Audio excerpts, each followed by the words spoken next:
Buonasera, everyone. That means good evening in Italian. And I know that because I've been using Duolingo for the last 8 months.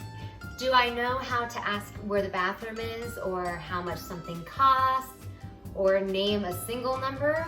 No. Do I know how to say, is it hot in here or is it just me? Yes. My Nana's always wanted me to marry a nice Italian man, so I guess that'll come in more handy anyway.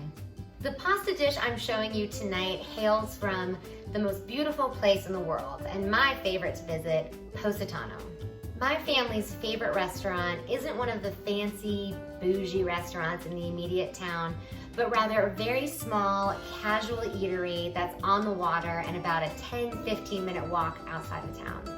My mom and I always order a dish there called Penne Positano, and it's absolutely fantastic, but only contains a few ingredients, which is amazing.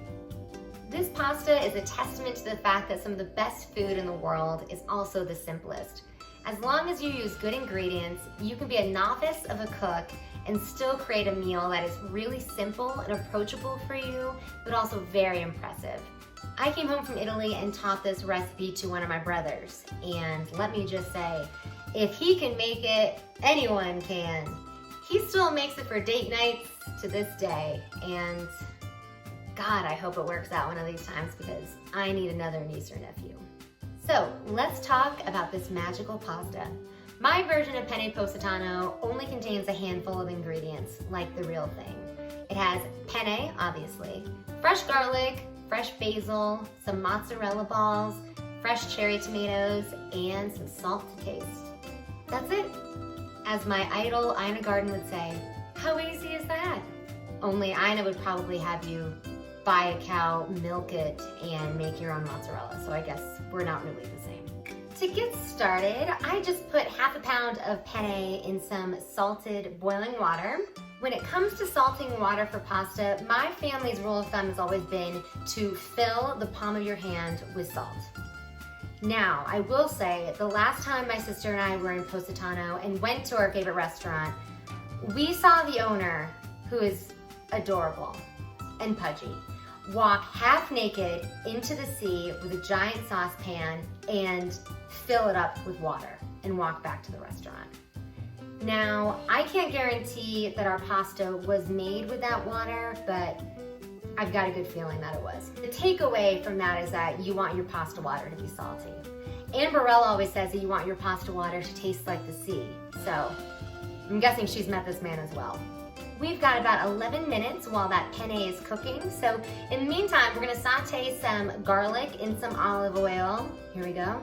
For a little over a minute or until it starts getting fragrant. You just wanna make sure you don't burn the garlic.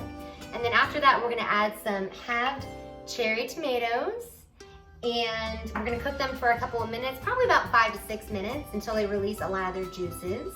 And then we're going to throw our cooked pasta into our sauce, toss it around, add some salt and pepper if we need it, and then we're gonna throw in our fresh mozzarella balls and our basil. For our fresh basil, we are going to be chiffonading it. Oh my God, this is a quad workout. Basically, chiffonading entails pulling the basil leaves off the stem. Have you ever seen a larger, this is like the size of my head. And then you're going to basically arrange them from largest to smallest on top of each other. And then you're gonna roll them like a cigar. You're going to slice them from end to end in thin ribbons. In you go. As I've explained before, my stovetop is hotter than Hades, so I just added a little extra olive oil to my tomatoes and garlic and turned the heat down to low. So our tomatoes and garlic have been cooking for about 4.5 minutes on low. So now I'm actually gonna add some of this pasta water, Exhibit A, into here. Pasta water has so much starch in it from cooking that. So it's a great way to create a creamy sauce without having to add chicken stock or heavy cream or anything like that. Fun little tip for you. Time to drain this bad boy. This smells amazing. Now it's time to add our penne. I'm gonna give that a stir. Now we're turning off the heat and adding our mozzarella balls. Aren't they adorable? followed by our basil. In case you're wondering why basil is always added at the end of the cooking process, it's because basil contains a lot of delicate flavor and aroma compounds that heighten in intensity when they hit heat, but then start to degrade once they're cooked for too long. And now we're ready to plate. There you have it. A beautiful, simple pasta dish that lets the ingredients speak for themselves. I feel like I'm on vacation all over again. I hope you all enjoy. We'll see you next time.